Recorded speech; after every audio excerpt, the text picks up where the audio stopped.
before I start talking about wines, I have a day job.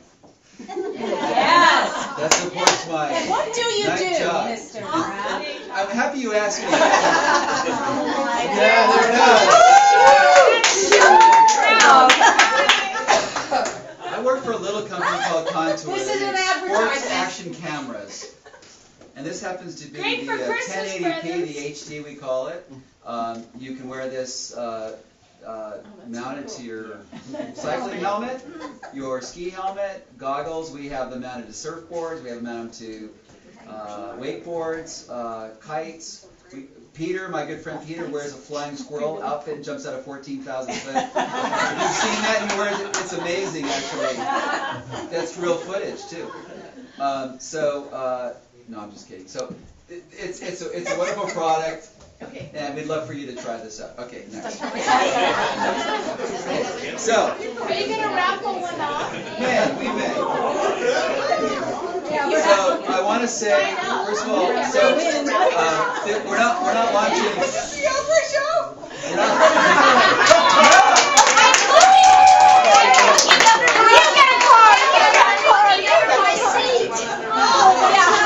not, we're not launching. Okay, so we got out of control. So we're not launching. So the wine project that we started 3 years ago was a vision that, and I'm not going to get real schmaltzy about this, but it was a vision that I'd been kind of cooking up for the people who know me well. It was, I think, business idea number 554. A long line of other business ideas that I've had. Grew up in California. Grew up in a wine loving community. My parents were wine drinkers. Grew up with people who made wine in the local community. Interacted with people who made wine in the East Coast in the old kind of Italian, Greek, Portuguese, Spanish style, that sort of tradition that people made wine in, and had always been really, really interested in wine, and decided through the inspiration of a few people, including one of my friends, Ray D. Caspero, who is from North Providence, Rhode Island, or the old school. He helped me get excited. Michael Taylor, who was here earlier tonight, is a wonderful, terrific winemaker locally here in West Seattle. Mike Almquist, who is one of the people I make wine with. We kind of kicked this project off in the basement of this very house. My son Connor and I, who's the cellar rat, also known as the bartender and chief editor and chief dancer on the Brown Lounge. Sorry, Karen, but when does he actually have time for girls? He can make a lot of time for girls. So anyway, so we started making wine 3 years ago, and one vintage led to the other. We started contracting buying grapes, and the project got off the ground. Hand bottling, hand corking, no labeling, all fermenting in the basement. I had an opportunity to go to the Wine Through the Wine Technology program at South Seattle Community College as the project became more than a hobby and got more interested in building this brand. Siren Song is a result of that. We're launching Siren Song officially on Valentine's Day in 2012, so that's in a couple of months, and you guys will all be invited to that. That'll be the official launch of the project, this project. And that'll happen at Wine World, just so you know. That's going to happen. Yeah, we'll be telling you about that. So this is really a barrel sampling tonight. So Siren Song is about Siren Song. It's my Siren Song. I think we all have a Siren Song. Not sure what your Siren Song is. I think everyone has one, whether it's something professional, something artistic, it has to do with travel or romance. I think truly that wine was part of my Siren Song. It was a calling. The Siren Song label and the brand is about a few important things. It's about romance. It's about food. It's certainly about drinking and enjoying and having fun with friends. But I believe that a glass of wine can change your life. in a very small way, like a conversation or a kiss or a whisper in your ear. It can change your life in a really, really interesting way. And the nice thing about wine is that it's a living and breathing thing. It changes every year. So we're going to sample the 09.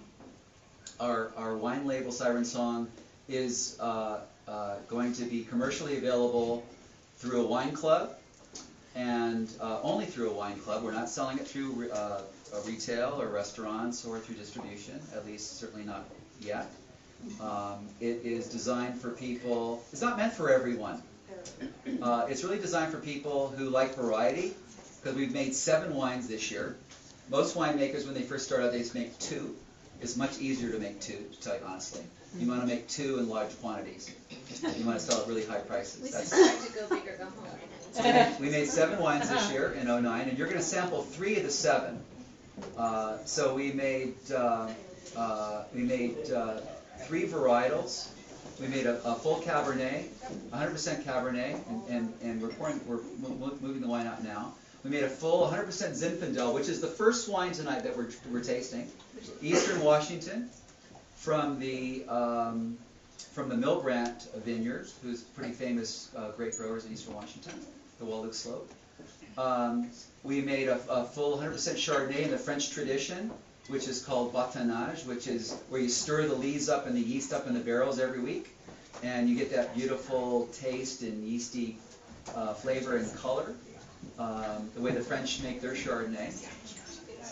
So those are the 3 varietals we made. And then we made 4 blends. The Zinfandel is the full varietal we're starting to taste tonight, so you can go ahead and taste that. The second one we're tasting is called Adagio. And all of the wines have a story associated to them. The Adagio, which is the second wine, was inspired by a little accident, an automobile accident I had in Alba in the north of Italy, the Piemonte area, and I had a nice opportunity to drink the Italian wines of that region.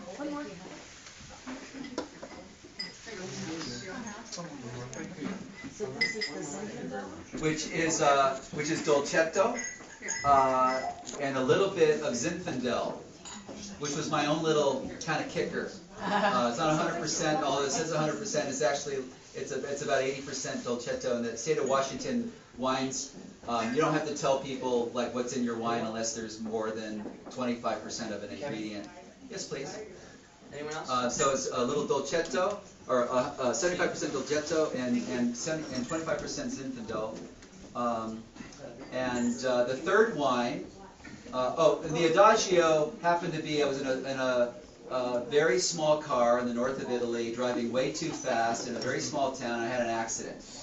And I was able to try the wines of that region with like the amazing agnolotti, which is the stuffed veal and mushrooms and the pasta that they make there, and the Dolcetto is really designed to drink with food, which is really important to me because I think wines should be drunk with food. And then the third wine, an Adagio means to slow down. So I think life was telling me, slow down. So we named it the Adagio for that reason. And then the third wine that we'll try after the Adagio is it's a wine called A Night in Madrid. And that was a wine that was inspired by an evening I had the good fortune of spending with my wife, where I fell in love with her a second time, drinking Rioja in Madrid, in a great little restaurant. And it was really great music, and the food was unbelievable, and that wine, it was like a siren's call for me. It was like, the Rioja is the